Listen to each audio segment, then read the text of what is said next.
خوتي خواتاتي اهلا وسهلا مرحبا بكم يا جماعة الخير صباح الخير عليكم bonjour tout le monde دازو الفلاون salam alaikum. Nous sommes le 17 octobre 2023, j'espère que vous avez bien commencé cette journée.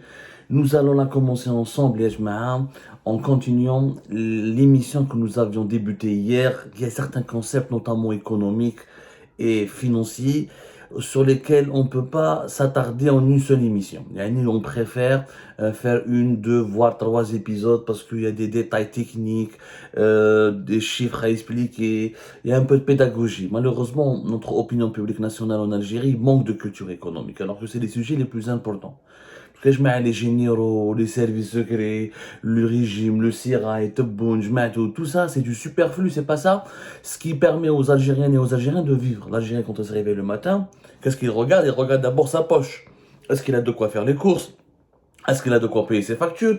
Est-ce qu'il a de quoi entretenir sa famille? Est-ce qu'il a de quoi nourrir son foyer? Et ça, c'est des thématiques importantes. On a parlé, de ces augmentations de salaire promises par le gouvernement algérien.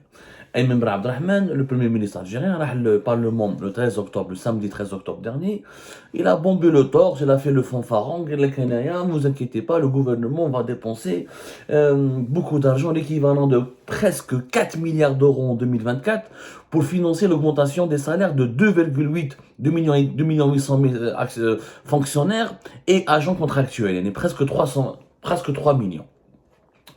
C'est en dinars 778 milliards de dinars en 2024, alors qu'en 2023, le gouvernement aurait dépensé selon Ayman Ben Abdelrahman 341 milliards de dinars. Je rappelle que, en conversion directe, c'est quand même beaucoup d'argent. 341 milliards de dinars, c'est quand même 2,3, presque 2,4 milliards d'euros. Et en 2024, ça va être presque 4 milliards d'euros. 3,9 et quelques poussières, presque 4 milliards d'euros. En équivalent en euros. C'est énormément d'argent. Et cet argent, c'est du gâchis. On l'a expliqué hier. Ça ne sert à rien d'augmenter les salaires des fonctionnaires. Les fonctionnaires en Algérie, ne créent pas de richesse. Ne travaillent pas dans une... ceux et celles qui créent des richesses ne sont pas celles et ceux qui travaillent dans les administrations. Les employés des wilayas, des daïras, des services de sécurité et des administrations de l'État et des services publics ne créent pas de richesses. Celles et ceux qui créent des richesses sont les ingénieurs, les médecins, plus ou moins, les enseignants, plus ou moins, mais sont certains, c'est surtout celles qui travaillent dans les usines, dans les filiales industrielles, dans l'agriculture, ou là dans les secteurs de services qui proposent des services à forte valeur ajoutée. Les startups, la création des logiciels informatiques, dans le tourisme, quand on arrive à ramener des touristes depuis l'étranger, on fait gagner des devises au pays. Ceux qui rapportent des richesses au pays, ce sont celles et ceux qui travaillent dans des filières où on peut exporter à l'étranger pour gagner des devises. Les fonctionnaires algériens ne rapportent rien. Au contraire, nous avons beaucoup de fonctionnaires. Nous avons plus de 3 millions de fonctionnaires. Si on compte tous les agents contractuels, si on compte l'ensemble des... Parce que les employés des services de sécurité sont considérés quelque part comme des fonctionnaires. Qu'est-ce qu'un fonctionnaire? C'est celui qui travaille dans la fonction publique. Sauf que la fonction publique, chaque pays l'a définit autrement. En réalité, la fonction publique, c'est quoi? C'est tout emploi au service de l'État, au service d'un organisme étatique public qui n'a pas qui ne court pas derrière un but lucratif, qui n'a pas d'activité économique et qui, dans les activités, sont censées permettre d'entretenir le pays, d'assurer son fonctionnement, d'assurer sa sécurité, qui met les hôpitaux, les écoles, tout ça, c'est des fonctionnaires. Augmenter les salaires des enseignants et des médecins, ça peut se comprendre. Et ça peut avoir un impact sur le développement du pays. Un enseignant, s'il travaille bien, il forme bien un bon citoyen. Ce citoyen, s'il est bien formé, il peut intégrer le marché du travail et devenir un bon salarié, un bon travailleur, producteur de richesse. Un médecin, la même chose. Si la santé elle fonctionne bien dans un pays, on tombe de moins en moins malade et on économise... quand on est en bonne santé, on travaille plus, donc on peut produire plus de richesses et on économise les dépenses en médicaments. Mais malheureusement, les employés, l'État algérien, dans ses fonctionnaires, la majorité écrasante ne sont pas celles uniquement qui travaillent dans l'éducation ou là, dans le secteur de la santé, c'est surtout les employés des administrations étatiques. Les administrations étatiques en Algérie, c'est énorme, ce sont des millions de personnes. C'est minimum entre 60 à 70% des fonctionnaires en Algérie, ce sont les agents des services de sécurité, gendarmerie, police, armée, etc. Et les agents des administrations de l'État, les wilayas, les daïras, les ministères, les administrations de l'État. C'est énorme. Ouais, donc, ils ne produisent pas, encore une fois, ils ne produisent aucune richesse. On déroule comme une émission à les fonctionnaires, bientôt, on déroule comme une année avec beaucoup de chiffres, qui travaillent dans quel secteur. Ça, c'est une émission qui est à part. Maintenant, ce que j'ai envie de vous expliquer. Pourquoi ça ne sert à rien d'augmenter ces salaires? Parce que, tout simplement, quand tu augmentes les salaires, il faudra aller dépenser cet argent. Les travailleurs, les salariés qui vont avoir ces augmentations et qui sont que les fonctionnaires, alors que le secteur public emploie plus de 63 jusqu'à 65% des salariés algériens. Donc, ça va toucher qu'une minorité. Regardez, rien, je vous 4 milliards d'euros, c'est énorme pour une minorité de travailleurs algériens.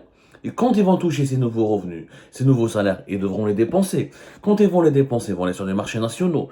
Et quand tu as de l'argent et tu veux dépenser, et tu n'as pas une offre, tu n'as pas des produits qui sont localement produits, donc qu'est-ce qu'il faut faire? Il faudra importer. Il faudra importer pour satisfaire cette demande. Parce que quand tu augmentes les salaires des consommateurs, la demande en consommation va augmenter. Mais si l'offre n'augmente pas, il y aura un déséquilibre. Ou il y aura la hausse des prix. Une hausse des prix. Il y a les 4 milliards d'euros qui seront donnés aux fonctionnaires algériens en 2025, en 2024, vont aggraver le phénomène de l'inflation. Ils vont aggraver la hausse des prix en Algérie et ils vont provoquer mécaniquement une nouvelle augmentation des prix. Déjà de 2022 à 2023, on a une inflation de 9 à 10%. À cause de cette augmentation des salaires qui est irrationnelle et qui n'est pas justifiée économiquement, on va aggraver l'inflation, on peut dépasser les 10%. Parce que c'est 4 milliards d'euros que tu rajoutes quand même, que tu remets dans les poches des citoyens. Il faudra les dépenser. Ils vont les dépenser où? Ils vont aller dans les marchés nationaux. Comme l'Algérie, tu as deux solutions pour satisfaire la demande. Ou tu as une production locale, ce n'est pas le cas. La production algérienne, elle est restée stagnée, elle n'a pas évolué, elle n'a pas du tout évolué. Et pour produire même, il faut importer la matière première à l'étranger. Et notre politique anti-importation a paralysé en partie la production nationale, et celles et ceux qui produisent, qui sont dans le secteur privé, n'ont pas bénéficié de salaire, d'augmentation de salaire, et leur entreprise privée souffre de mauvaises conditions économiques du pays depuis la période de la Covid-19. Donc il faudra importer, parce qu'on ne produit pas localement. Donc quand tu augmentes les salaires des fonctionnaires pour satisfaire, pour pouvoir leur permettre de dépenser leur argent, tu es obligé d'importer depuis l'étranger. Importer depuis l'étranger, c'est-à-dire dépenser les devises du pays. Comme l'État algérien ne veut limiter les importations, il veut les limiter entre 34 et 35 milliards de dollars, ou il veut pas aller vers plus de 40 milliards de dollars d'importation, donc il est obligé ou d'autoriser de dépenser les devises du pays pour importer, ou de serrer le vis, de ne pas importer, et de leur dire, entre guillemets, démerdez-vous pour dépenser votre argent. Ils vont le dépenser sur le marché local. Donc, la demande va augmenter et l'offre a baissé. La hausse des prix sera grave. C'est-à-dire que avec le gouvernement, ce qu'il est en train de faire, il est en train de financer l'inflation, il augmente le taux d'inflation, en plus, ou là, s'il est obligé d'importer, il va gaspiller les devises du pays. Donc on a gaspillé l'équivalent de 4 milliards d'euros pour, en résultat, aggraver la hausse des prix et l'inflation, ou là, jeter nos devises à l'étranger. C'est pas du tout comme ça que ça se passe. C'est pas du tout comme ça. Aujourd'hui, dans le contexte algérien, ce ne sont pas les salaires qu'il faut augmenter. C'est la productivité qu'il faut augmenter, Ajma. En Algérie, pour que notre vie s'améliore, on doit apprendre à produire. Et on doit apprendre à produire localement, pour ne pas dépendre des produits qui sont à l'étranger. Parce que les produits qui sont à l'étranger nous coûtent en devises. L'inflation mondiale, quand les matières premières agricoles, les matières premières industrielles augmentent, les prix industriels augmentent, donc on est obligé de s'adapter, de subir cette hausse des prix. Quand les prix augmentent sur les marchés internationaux, on est obligé de les répercuter sur les marchés nationaux. Donc on n'a aucune indépendance. On souffre parce qu'on est trop dépendant vis-à-vis de l'étranger. Pour régler ce problème, pour améliorer le niveau de vie, les revenus de notre population, et sa qualité de vie, il faut produire localement, il faut apprendre à travailler. La seule source de richesse, c'est la création, c'est le travail, c'est l'effort. La seule création de richesse possible, c'est la production. Tu ne peux pas être bien payé si tu ne produis rien. Sauf qu'en Algérie, on veut être bien payé sans rien produire. Ça n'existe pas. Ton salaire, il doit correspondre aux efforts, au volume et aux produits de ton travail. C'est pas normal, c'est pas normal de toucher 5, 6 millions ou là 10 millions alors que tu es juste assis dans un bureau, tu signes 3, 4 papiers ou tu joues au mot croisé ou là tu gères des opérations bureaucratiques qui ne créent aucune richesse.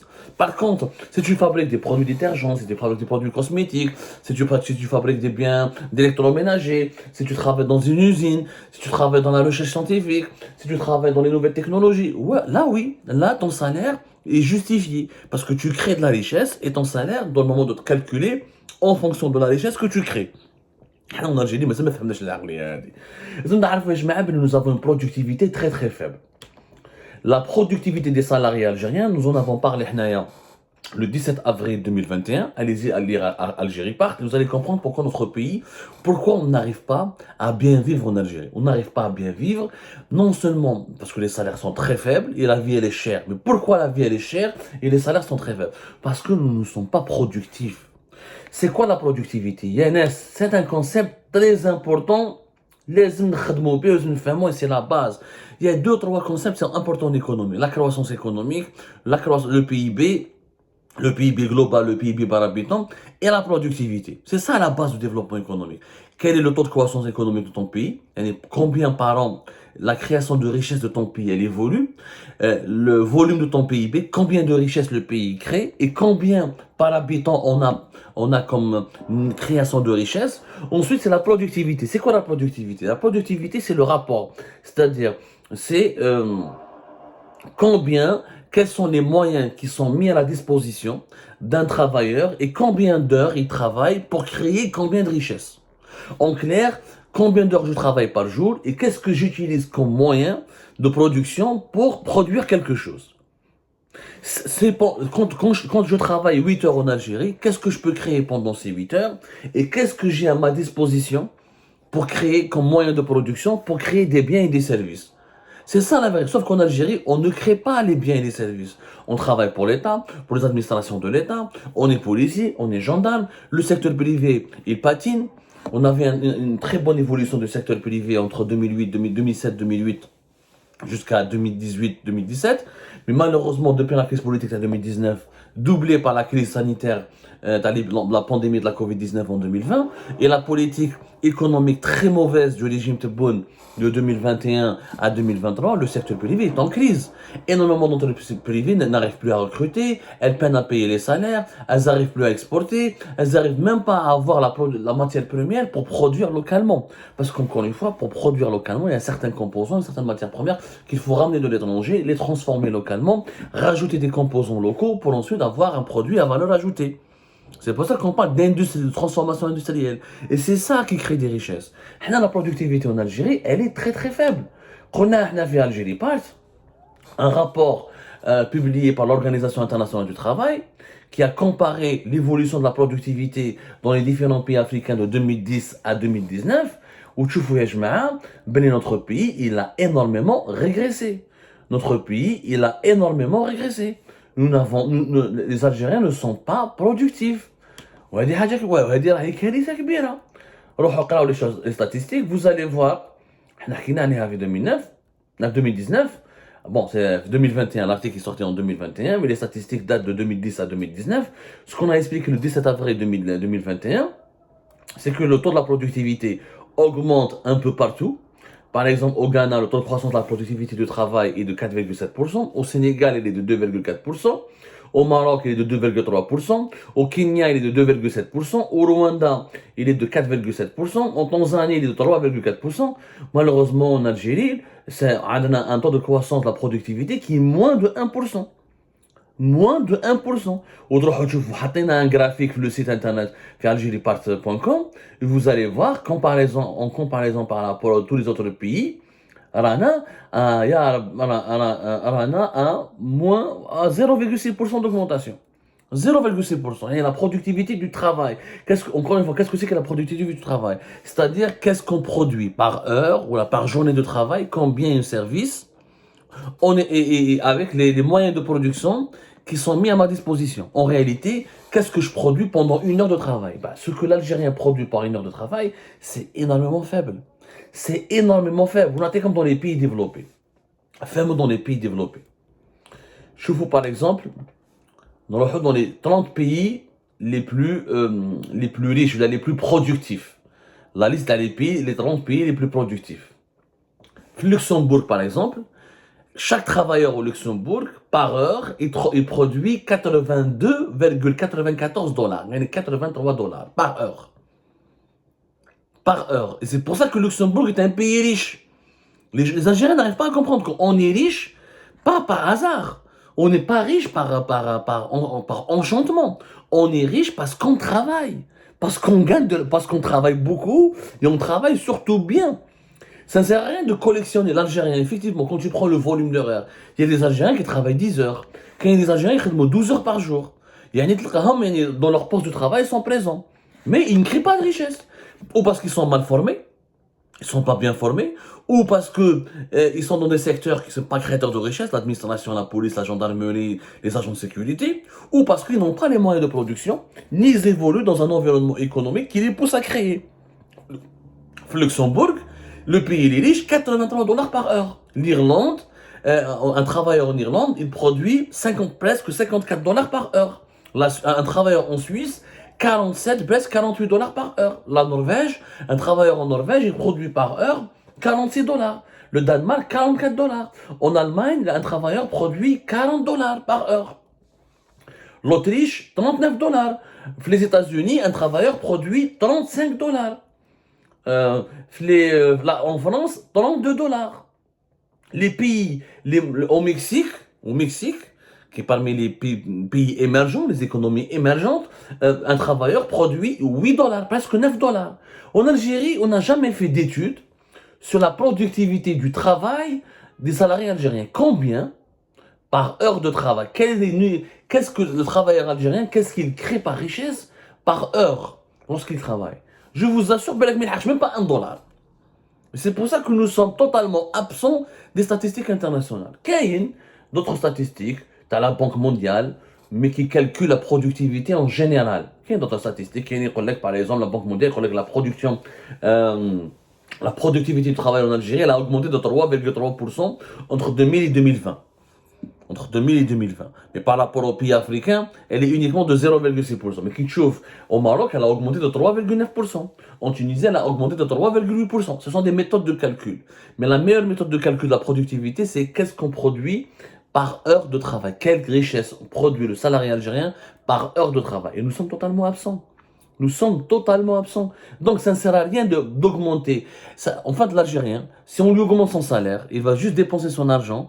Il n'y aura pas de produits qui sont fabriqués localement. Donc on est obligé d'importer. Et comme on ne veut pas beaucoup importer, donc on va créer de l'inflation parce qu'on va déséquilibrer le rapport entre l'offre et la demande. Qu'est-ce qu'il fallait faire? Qu'est-ce qu'il faut faire alors? La solution. Vous allez me dire, ok Abdou, on n'augmente pas les salaires. C'est quoi la solution? Il faut investir dans la production. Les 4 milliards d'euros, au lieu de les donner aux fonctionnaires, tu finances des projets, tu ouvres des usines, tu fais des partenariats avec des partenaires étrangers, tu te lances dans des filières industrielles et tu crées à travers elles des milliers d'emplois. Donc les milliers d'emplois vont être valorisés parce qu'ils vont travailler, ils vont être formés et travailler pour créer de la production, créer des produits ou des services qu'on pourra ensuite exporter ou la commercialiser sur le marché local. C'est comme ça, et plus on travaille, plus on produit, plus on peut augmenter son salaire. Mais on ne peut pas augmenter son salaire sans produire. Et ça, malheureusement, en Algérie, ni les dirigeants, ni le peuple n'arrivent à le comprendre. Pour devenir un pays riche, il faut qu'on arrive à avoir une bonne productivité du travail. Et ça, c'est très important, c'est très important. Ça ne sert à rien. Les Algériens doivent comprendre qu'on ne devient pas riche sans travail. Ça, c'est très important. Bien sûr, tout n'est pas de leur faute parce que s'ils n'ont pas une bonne formation, si on n'a pas de main-d'œuvre qualifiée, on ne peut pas avoir une bonne productivité du travail. Et si on n'a pas un écosystème économique qui favorise l'investissement et l'entrepreneuriat, on ne peut pas avoir une bonne productivité du travail. Et c'est là le véritable problème du pays.